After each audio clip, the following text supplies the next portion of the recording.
Allez, c'est parti. Aujourd'hui, on va décortiquer l'histoire d'une des pépites, d'une des stars de la French Tech, une société qui a vraiment fait les gros titres, Sorare. Alors là, attention, septembre 2021. Ce chiffre, il a fait l'effet d'une bombe dans tout l'écosystème. C'est la somme juste monumentale que Sorare a réussi à lever lors de sa série B, avec à sa tête le géant SoftBank. C'était un record absolu pour l'époque. Et avec un tel financement, l'entreprise a été propulsée dans une autre galaxie. Une valorisation de 4,3 milliards de dollars. À ce moment-là, Sorare est devenue officiellement une licorne, le symbole ultime de la réussite fulgurante. Forcément, des chiffres comme ça donne le vertige. Et ça soulève les deux questions qui vont nous guider tout au long de cette analyse. Où est passé tout ce pognon? Et aujourd'hui, qu'est-ce qu'il en reste? Pour comprendre, il faut qu'on revienne au tout début. Ok, pour tout saisir, il faut repartir de la base. C'était quoi l'idée de départ de Sorare? Et surtout, quelle est cette fameuse technologie qui a permis une ascension aussi spectaculaire? Sur le papier, l'idée de base est super simple. C'est un mariage entre deux mondes que beaucoup de gens adorent. D'un côté, les jeux de fantasy football, où l'on crée son équipe virtuelle avec de vrais joueurs, et de l'autre, les bonnes vieilles cartes à collectionner, comme les albums Panini de notre enfance. Mais la vraie nouveauté, la carotte qui a tout changé, c'était la promesse du play to earn. L'idée qu'en jouant, on pouvait non seulement s'amuser, mais carrément gagner de l'argent.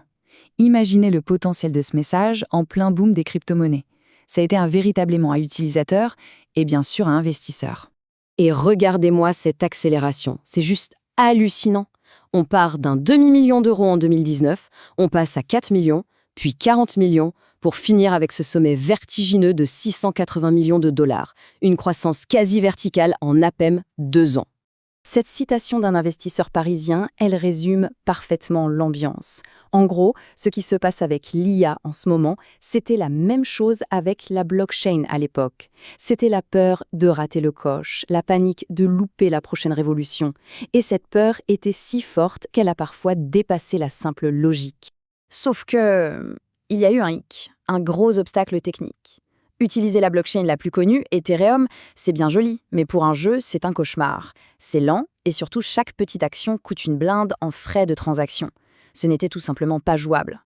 La solution, ça a été une astuce technique, une Layer 2 ou Layer 2. L'analogie du relevé bancaire est parfaite pour comprendre.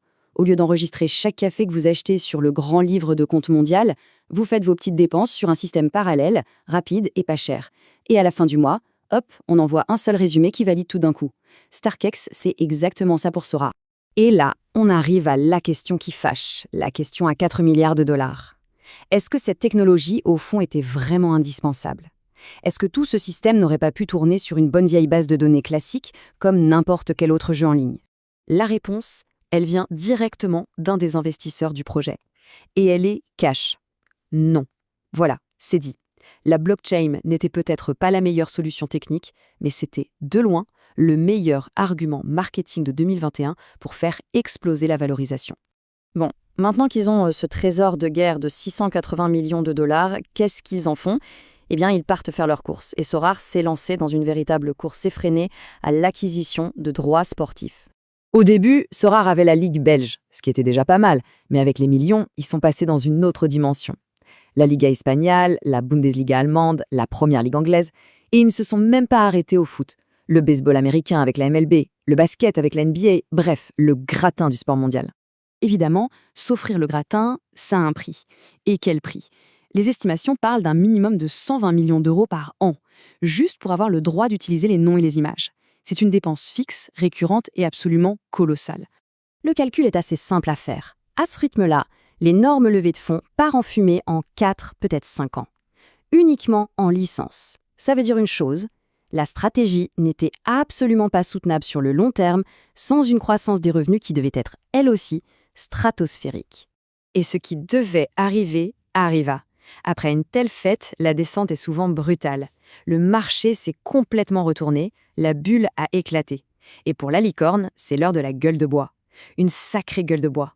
Ce graphique est sans pitié. Il parle de lui-même, on voit un pic des revenus à 143 millions d'euros en 2022, et puis c'est la dégringolade, le chiffre d'affaires s'effondre suivant la chute de tout le marché des NFT et des crypto-monnaies.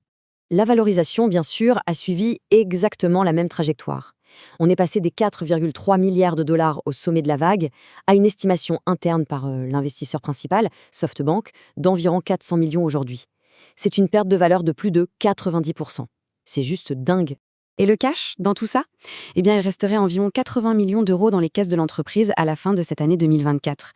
C'est encore une belle somme, mais vu le rythme des dépenses, ça peut fondre très, très vite. Alors, face à ce constat un peu brutal, la question est simple. Quel est l'avenir pour Sorar? Comment est-ce qu'on rebondit après ça? Le premier grand changement, il est dans le discours.